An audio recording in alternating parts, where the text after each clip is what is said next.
All right, it is 7 o'clock. Hello, ladies. We are going to get started. Hopefully, I would say you've had a great week, but we lost Dolly. We lost Tim Curry. I mean, and then Hayden Panettiere, or however you say her name, she was sad. But Dolly Parton, Tim Curry, I'm scared. I'm scared. So very sad week for all of us. Hopefully that inspires us to dig in because make them proud of us, especially Dolly with everything she did to support people with reading. I mean, ugh, such a hard week. But hello to you two ladies. We're not going to dwell too long, although they deserve all of the recognition for being so amazing. And we are going to get right into it, starting with 121. A husband dies owning real property, titled solely in his name, having left a will that leaves everything to his adult children from a prior marriage, excluding his surviving wife entirely. In most modern states, what right can the surviving spouse likely still exercise regarding this property? Okay, so he had a property that was solely in his name. And then in the will, he said everything goes to his adult children from a prior marriage and excluded the wife. So, what do we think is probably going to say? Hey, Rosalinda, is that a picture? Is that what you're seeing? Can you not see my screen? Or is that a, I'm not sure what that is. I know you put something in the chat, but I didn't know if you were trying to tell me something there. Or Marie? Oh, okay, never mind. Okay, got you. It was probably just a mistake. I'm good. I'm good. So, is it A, no right at all, since a valid will always completely controls distribution of the deceased real property? Now, you all already know how I feel about this word always. Not saying it's never the answer, but does a will always completely control distribution of a deceased real property? No. What if he owns something by tenants by the entire by joint tenancy? Is what I meant to say. Then no, the will doesn't matter. So this can't be right because of that always. We can eliminate A.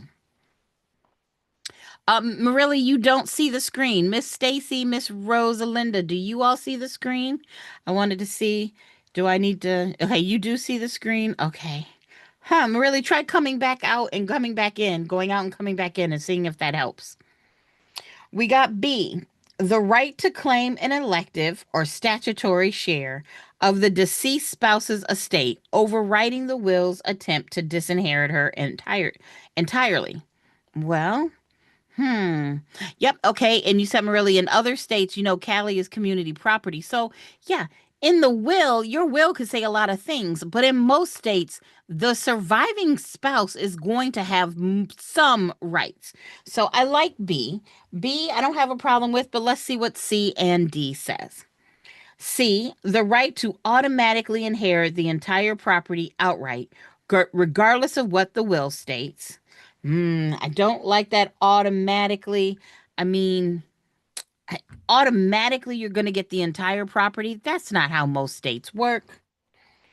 And then you got D, the right to remain in the home only during the same calendar year as the death, after which she must vacate.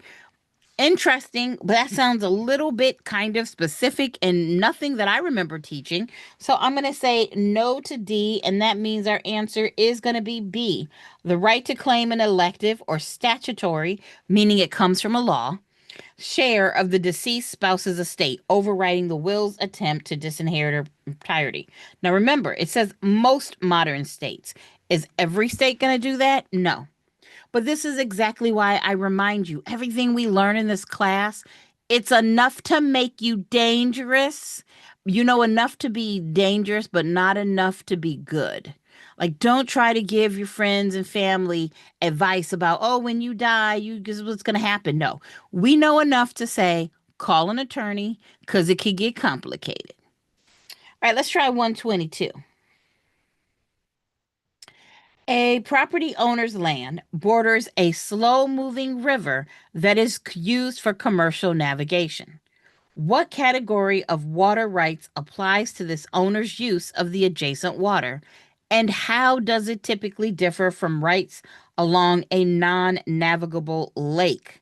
All right, so we're comparing from the slow-moving river that's used for commercial navigation, meaning people can put a ship on it and get places, compared to a non-navigable lake. I mean, I wouldn't have used the word navigable lake together, but okay, let's see what we got. Is it A, no water rights exist for the owner at all since navigable waterways are entirely excluded from private property rights? I mean, you don't have any rights whatsoever. Like, no, you get a right to use the water. So I don't like that one. B, riparian rights apply. I like that, riparian river. And they grant the owner exclusive private ownership of the entire riverbed, regardless of navigability. Well, that's not true. You don't get exclusive private ownership. Imagine if you owned land next to the Mississippi River. Absolutely not. That's not how any of this is going to work. All right, we got C. Literal or littoral rights apply, since littoral rights specifically govern all flowing rivers and streams rather than lakes and oceans. Nope.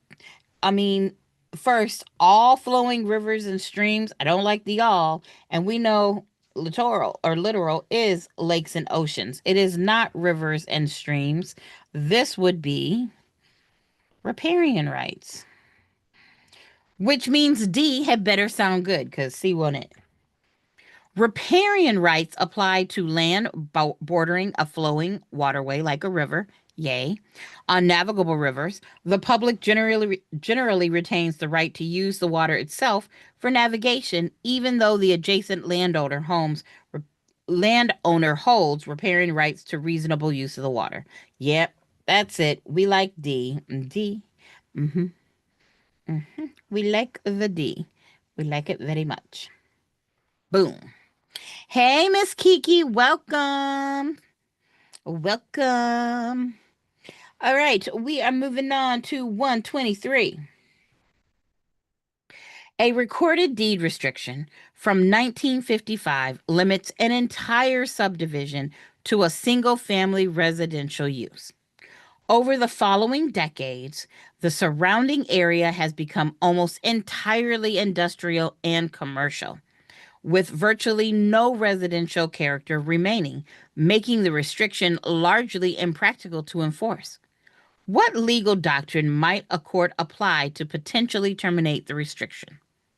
So we started with a recorded deed restriction from 1955, which said it was single family residential, but it's been decades and now it's almost entirely industrial and commercial. And there's basically no residential going on. So is it A, the doctrine of merger, since the surrounding uses have merged with the restricted use over time? Well, it doesn't sound like they merged to me. Sounds like it just completely changed. So I cannot say yes to A. Is it B, the changed conditions, changed circumstances doctrine, which can render a restrictive covenant unenforceable when the character of the area has changed so substantially that enforcement no longer serves its original purpose? I've not heard a changed conditions doctrine, but I like everything else about the answer, so I am gonna say maybe. I mean, again, not heard of it, but maybe it's not a terrible answer. C, the rule against perpetuities, since the restriction has existed for many decades. Now, there is such a thing as a rule against perpetuities. We don't teach it in real estate school, and I forgot what it is. It's something to do with something I don't remember. I'm not in law school, but I know this is not the rule of perpetuities, has nothing to do with it's existed for many decades. So, no, that's not the right answer. And the doctrine of eminent domain, since the change area effectively transferred ownership rights to the public. Well, no, that's not what happened. So it can't be D. So even if I wasn't sure about the changed conditions doctrine, I know it's the only answer that could possibly make sense. So we're going for B. We are bringing home that little baby bumblebee as an answer. B is our answer. And let me see. Maybe my answer key tells me what perpetuities is. Let's see. Got to look at my answer key.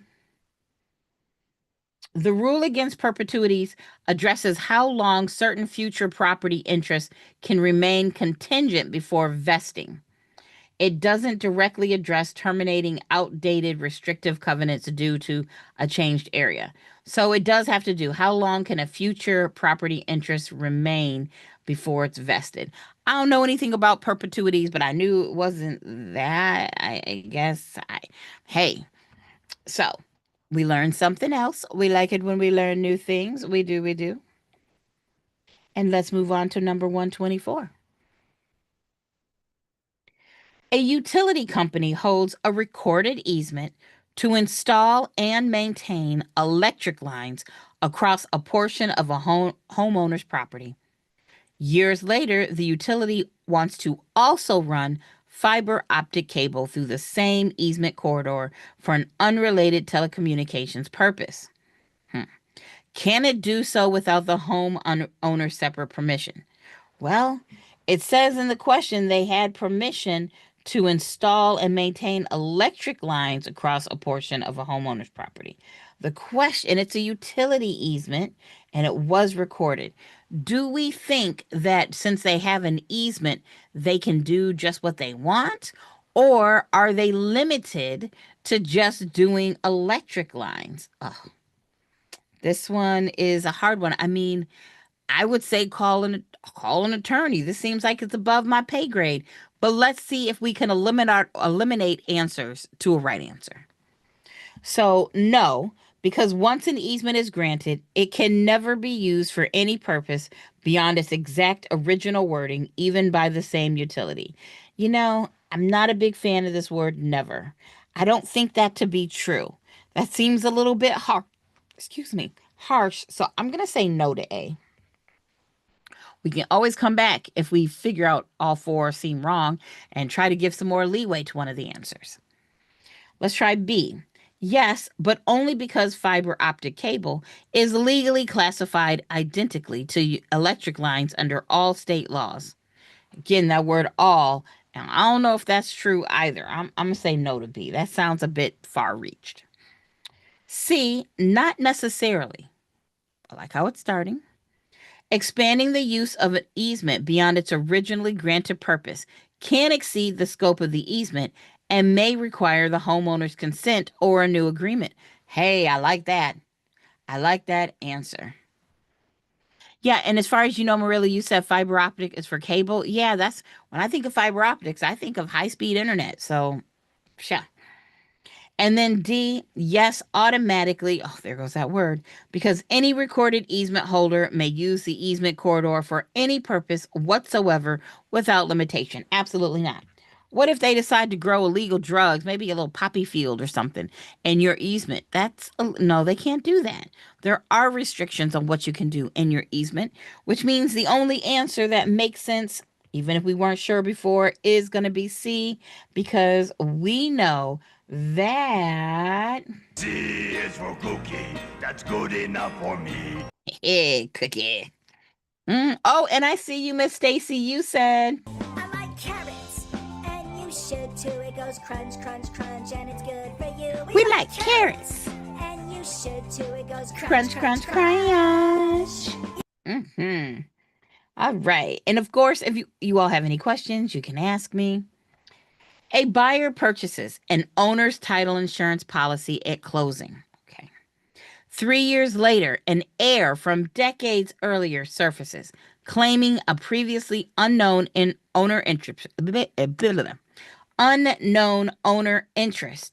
interest in the property that existed before the buyer's purchase and was missed during the title search. Isn't that the whole point of why we get title insurance? What does the buyer's owner's title insurance policy typically provide in this situation? So we could dumb all this down to say, hey, if it turns out the owner loses title, what's the purpose of title insurance? What does it say do? So, is it A, Coverage only if the buyer personally researches the title and finds the same defect within 1 year of closing. Absolutely not. We're not attorneys. B, automatic transfer of the disputed ownership interest directly to the buyer, eliminating the heir's claim entirely. I mean, title insurance would be nifty if it worked that way, but no. C, no coverage at all, since title insurance only protects against defects that arise after the policy is issued. No, that's not right.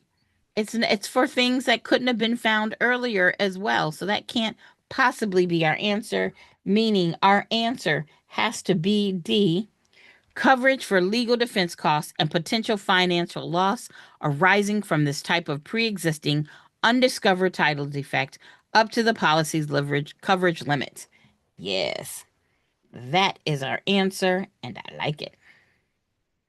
Boom shakalaka. That's what we like. All right, 126. Let me grab some water. You go ahead and read because you know I'm going to mess it up as I try to read it out loud.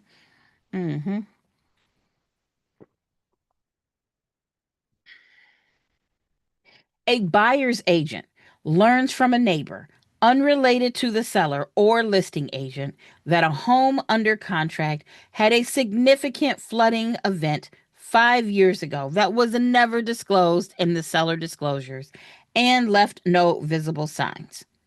What is the buyer's agent's obligation regarding this information? Okay. So it was under contract. It had a significant flooding event 5 years ago. It wasn't disclosed. And what does that mean for being a buyer's agent? Let's take a look at what our options are here. Let's start with A.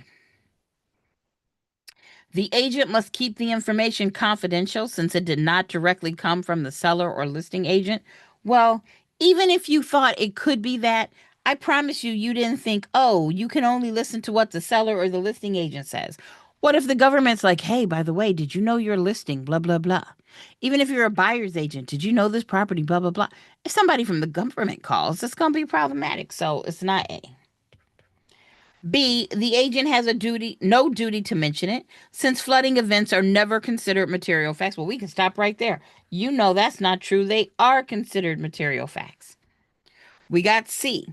The agent should disclose this material information to her own buyer client. Yes. Since it could significantly affect the buyer's decision to purchase or the price they're willing to pay. Absolutely. I like that because maybe I don't want a house that's been flooded out. It's kind of like with cars. When we have hurricanes and floods and things like that, those cars that got flooded out, covered in water, when you see them, all you can see is the roof of the car. Those cars, they're kind of damaged. Like people need to know, oh, you're buying a car that was flooded out. So I like C. And let's try D. The agent should only disclose the information if the buyer specifically asks about past flooding history. No. You got to disclose any material facts you know about. So there's that. Let's roll on to 127. Oh, and good job, ladies. I see you all with your answers in the chat. I do. A seller of a unique historic property with architectural significance breaches a signed purchase contract by refusing to close. So the seller is like, yeah, I'm not going to do this, hoping instead to sell to a highest bidder.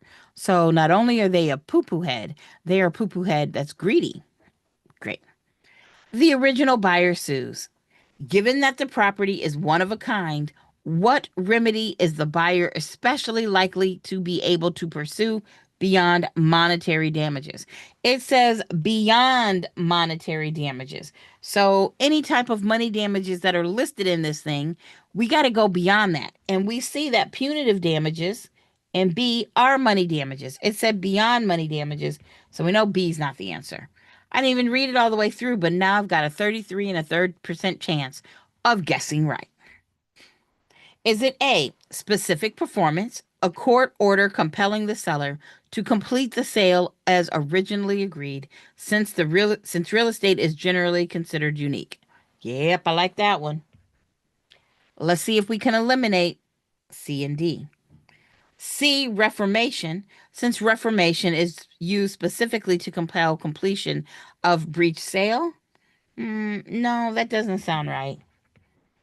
Or D, rescission, since rescission is the buyer's only available remedy when the seller breaches a real estate contract. That's not true. You could sue them for specific performance. This is where you go, hey, judge, this buyer or seller said they were supposed to do X, Y, and Z, and they're not doing it. You make them do it. We're tattling. You make them do it. So our answer is A for this one.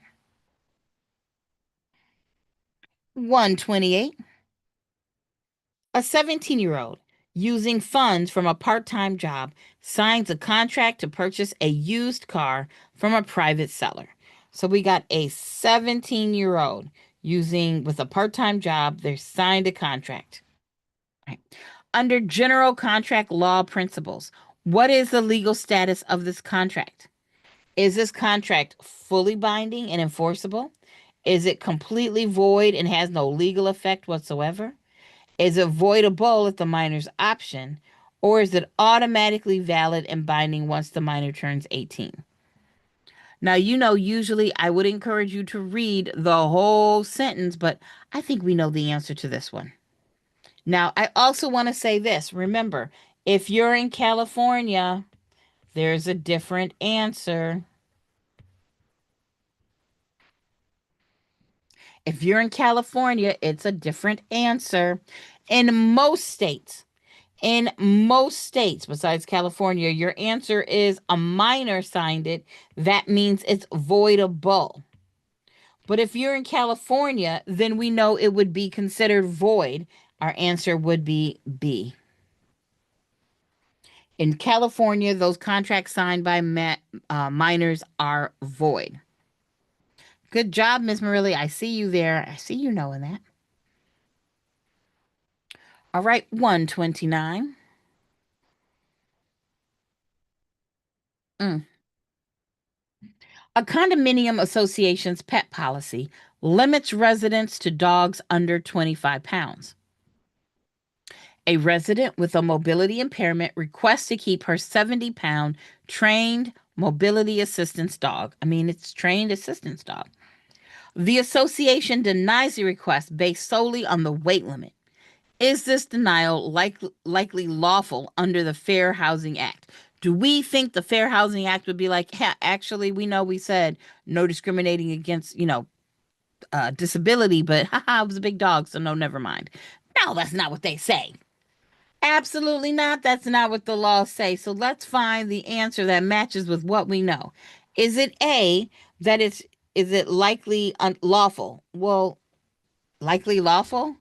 No, we think it's no, so that can't be the answer. In fact, we could eliminate A and B. We don't think this is lawful. So it's not yes, it's lawful. It's no, this is not lawful. Look, halfway there. You got a 50-50 chance of guessing right, even if you didn't read anymore. But that's not us. We are going to read some more. Is it no, but only because mobility assistance dogs are specifically exempted under the Americans with Disabilities Act, ADA, public accommodation rules, which control here instead? Or is it no, because the Fair Housing Act requires reasonable accommodations to assistance animals, regardless of breed or weight restrictions that would otherwise apply to ordinary pets? What are we thinking? C and D are very close. And if you're thinking the answer is D, then you are on the right track. If you've got a 150-pound dog because you need them to help you walk or something, then I guess you get to have the 150-pound dog. It doesn't matter what the breed is, what the weight restriction is, you get to have what you need so that you can live a full life, as much as possible. A tenant believes she was denied a rental due to her race and wants to file a formal fair housing discrimination complaint with HUD. Generally, within what time frame from the date of the alleged discriminatory act must a complaint typically be filed with HUD? Now, I know you've heard me say over the times that some numbers you just have to memorize. There's some numbers you could be tested on, and you're just going to be like, eeny, meeny, miny, I don't know. Okay. Now, I don't think anybody really has this number memorized, but maybe you all do. Right? Within 10 years, nope, 10 years is too long. Is it B, generally within 1 year of the alleged discriminatory housing practice? Now, I like that 1 year. Let's go ahead and mark it. There's no deadline at all. Nope, that's not right. Or within 30 days of alleged discriminatory housing practice. That's too short. Making our answer B.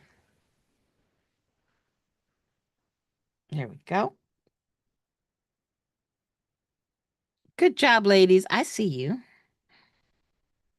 131. And I know I'm moving a little bit faster tonight, y'all. I do need to go pick up somebody leave right at 7:45, go pick somebody up that needed a ride.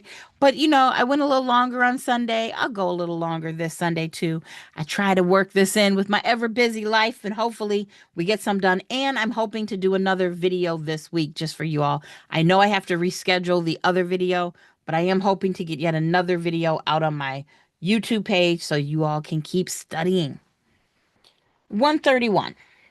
A home has an existing FHA loan with a very favorable below market interest rate. Interesting. The seller wants to market the home by allowing a qualified buyer to take over or assume the existing mortgage at its current rate rather than the buyer obtaining a brand new loan at current higher market rates. What must generally happen for this assumption to be valid and to release the seller from liability? Look, there's the seller. Oh, that's not what I wanted. The seller has a relationship with the bank. And what this seller's trying to do is say, hey, I don't want to be the seller anymore. I want this person Z to have a relationship with the bank. In order to make this happen, and I'll move that down so you can see it some more. To make that happen, I'm pretty sure the bank has to know. I mean, that's just me. If I were the bank, I'd be like, wait a minute, whoa, now. I checked your seller. I checked your credit history. I checked your bank records. I know that we have pretty good chance you paying back this money. I don't know this other person from Apple, from Adam, from Apple, from whatever the saying is. I don't know you. Stranger danger. Stranger danger. So is it A, the interest rate on the assumed loan automatically resets to the current market rate once a new buyer? No, you're not automatically taking over and changing things over. No. The buyer must qualify with the lender under its assumption underwriting standards, and the lender must formally approve and process the assumption, ideally with the release of the seller's liability. Oh, yeah, I like the way that sounds. C, nothing further is needed. Any buyer can automatically take over any existing loan simply by agreeing. Oh, there's that automatically word again. Like, I don't like it. Or D, loan assumptions are illegal in all cases. No, we can stop right there. So by definition and process of elimination, we can just say our answer is B. Good job, good job. Good job, us. I like it. I like it, I like it, I like it. So let's move on to 132. And if I'm moving too fast, just let me know. Like I said, I'm gonna have to leave early, so I want to get as much as I can in today. An appraiser inspecting a home notes that the interior paint is faded and the carpet is worn, both relatively inexpensive to fix, while separately observing that the home's floor plan awkwardly places the only bathroom accessible slowly through a bedroom. Ew. A structural layout issue that would be prohibitively expensive to correct relative to any resulting value increase. So you could fix it, but it's going to be wildly expensive. And it's just not what people want anymore. A one bathroom, but you got to go through somebody's bedroom to get to it. Ew. How would the appraiser classify these two issues? So you've got the relatively inexpensive to fix, and that would be the paint is faded and the carpet is worn. But then you would also have the only bathroom accessible through a bedroom, and that would be too expensive to correct relative to any resulting value increase. So, what do we call it when you lose value because the paint is faded? And what do you lose? What do we call it when you lose value because it doesn't have the right parts and pieces and features somebody's looking for? Is it A, the paint and carpet represent incurable physical depreciation? Well, that's not true. And the bathroom layout represents curable functional obsolescence? Well, for A, it represents physical deterioration, but it's not incurable, it is curable. And the bathroom layout represents curable functional obsolescence. Well, I believe it's functional obsolescence, but it just said it's wildly expensive, prohibitively expensive. So that means it's so expensive you probably shouldn't do it, otherwise you're throwing money out the window. So yeah, it's not curable functional obsolescence. So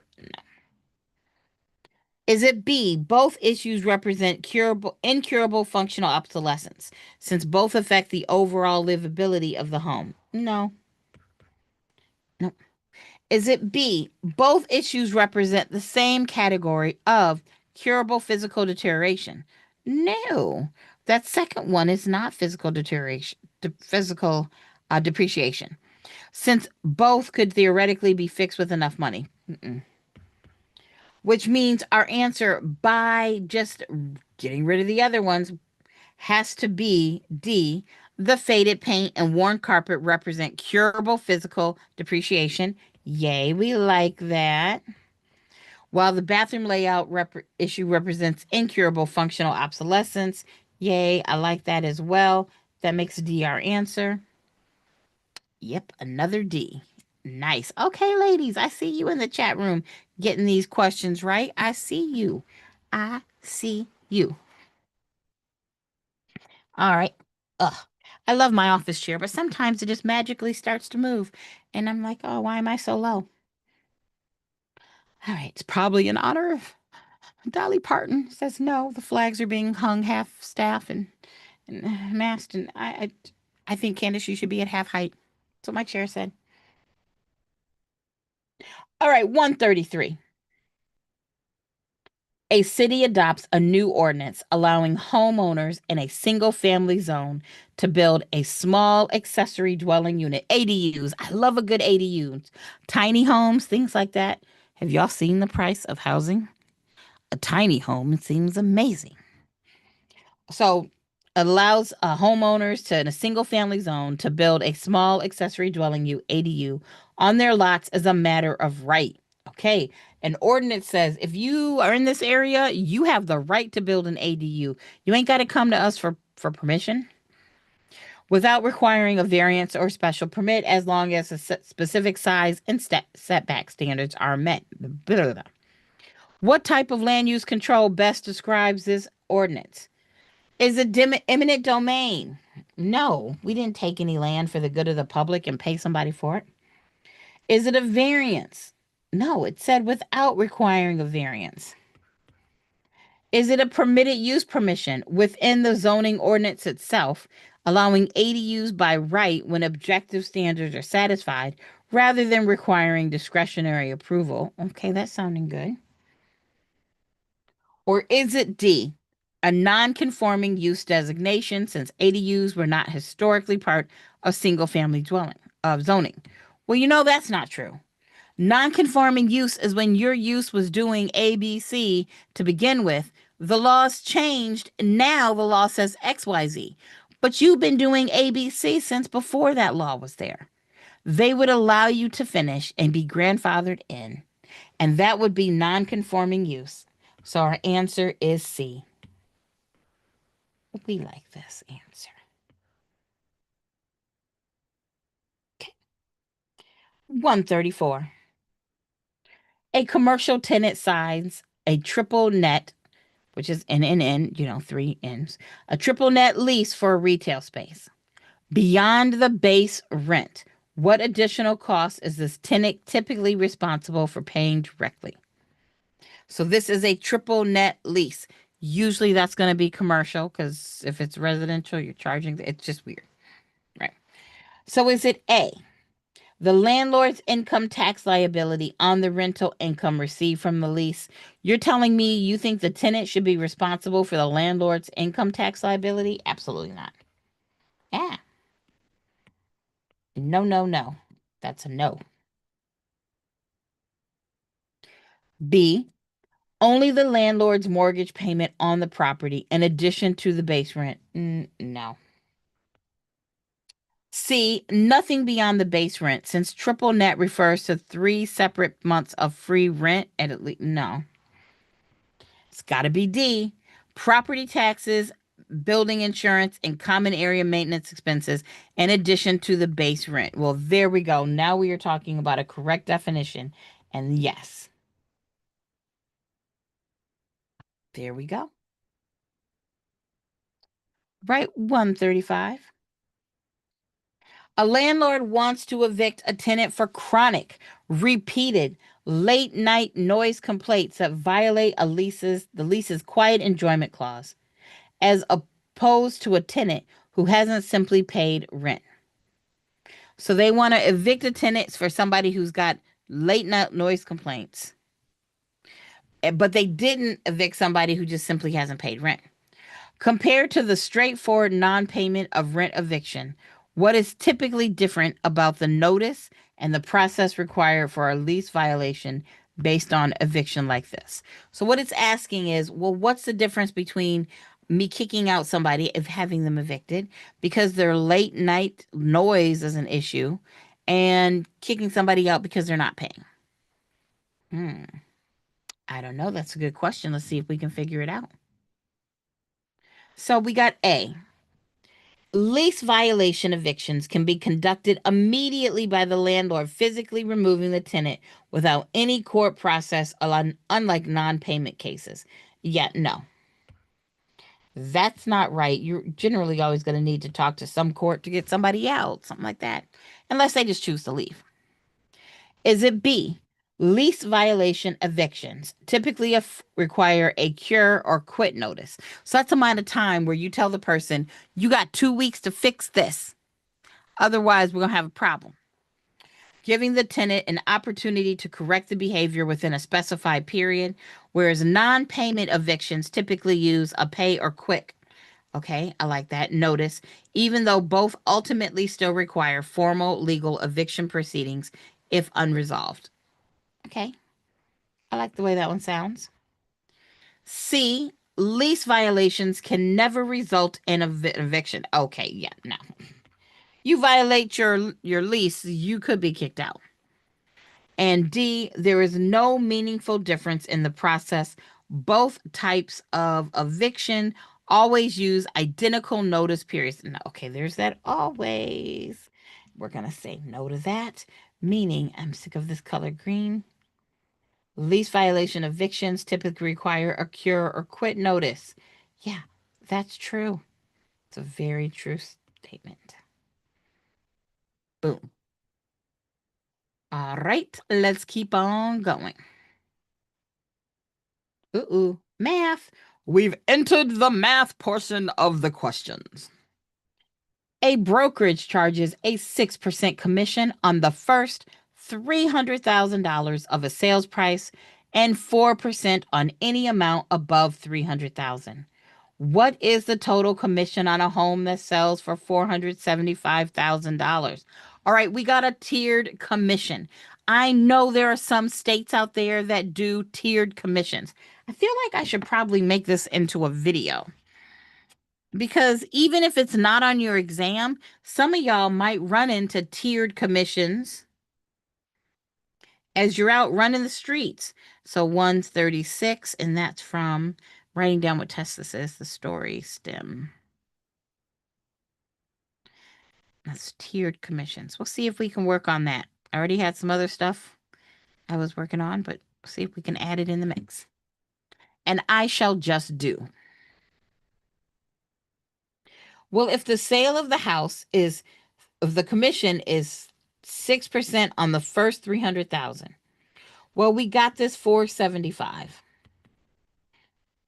And for the first 300,000, oh, that's not what I want to do. 300,000, you get 6%. And anything over 300K, you're going to get at 4%. So if the house was just $300,000, that's what, $18,000, I think. 300,000. That's 3 million, Candace. Times 6%. Hey, look at me mathing. All right. So that means just from this side, you had an $18,000 commission. But the house cost more than 300,000. The house cost 475. So of this 475, if we know 300,000 was on that side, then how much is on the other side? 175,000. And that's going to be at 4%. So I'm going to do 175, sorry,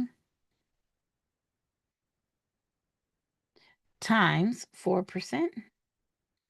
That gives me 7,000. So now I'm going to take those two numbers, the 18,000 plus the 7,000. What is that, 25,000?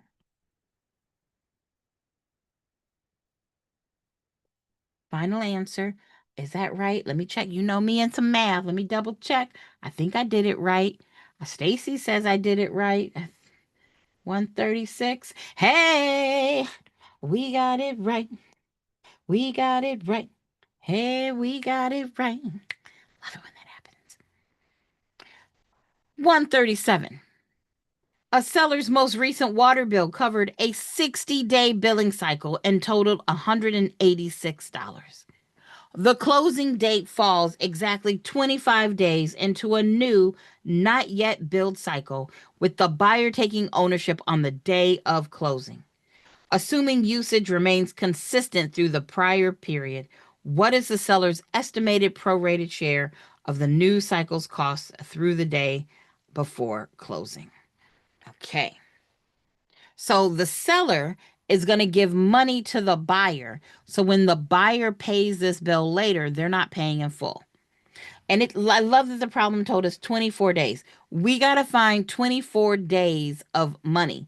Now we just need to know how much. So I'm going to take the 186 and not multiply it, but divide it by,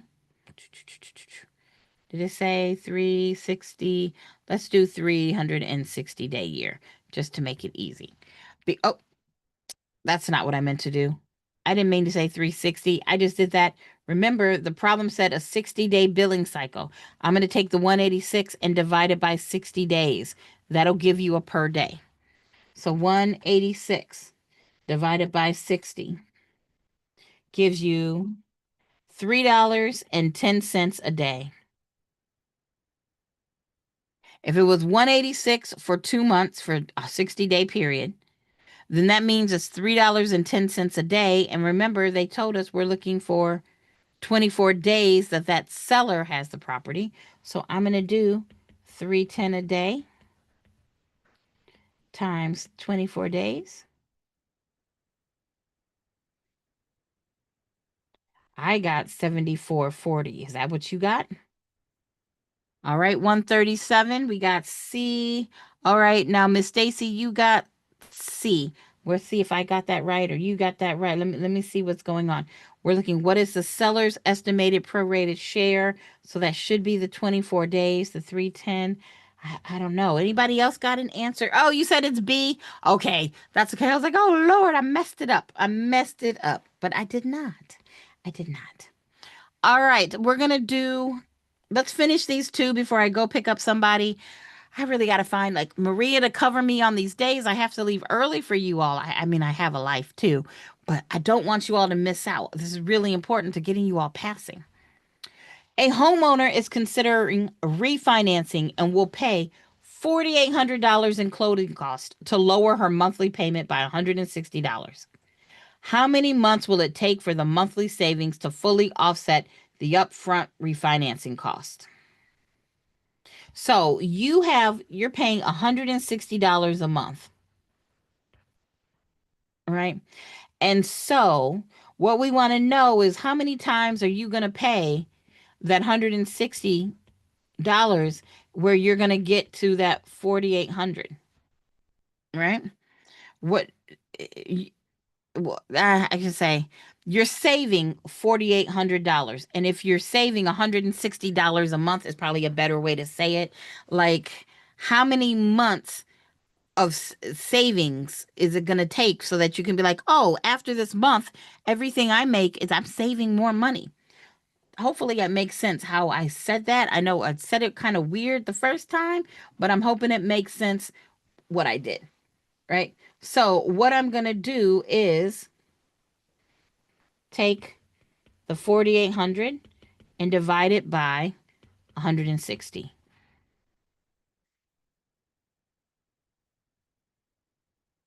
So that's 30 months. So a little over, it's like 2.5 years. For the first 2.5 years, you're kind of, you paid out this $4,800, but you're making $160 less every, each payment. Great. After the 30th month, every month that you make a payment, that's money. That's times you're saving money. So our answer is going to be D. Boom. And now let's roll on to 139. Whoo! This is a long one. In fact, I think I'm going to save this for when I come back because it's almost 7:50. So this one is going to be a CMA type. We're going to have to find the adjusted value. And I do want to do this with you, or maybe I'll make a recording. I can say, make a recording of 139. That's what I'm writing down. That way I can do it. I just don't want to be late to pick this person up. So hopefully this helps. I know we went a little longer on Sunday. I'll go a little bit longer. Actually, this Sunday, hopefully. It's crazy. I got something to do. Anyway, you know where you'll find me. Maybe I can get Maria to come in if I can't. But I hope this helps. Ladies, if you need anything, anybody watching this, if you're catching this later and you're missing when I'm live, reach out to me. Otherwise, I don't know about y'all, but life be life, and sometimes it gets busy. So I will see you next time. Everybody, do a prayer. We can't afford to lose any more Dollies and any more Tim Currys. We're done, Death. We're done. So bye, everybody. I'll see you next time. Thank you. Bye. You're Bye. welcome.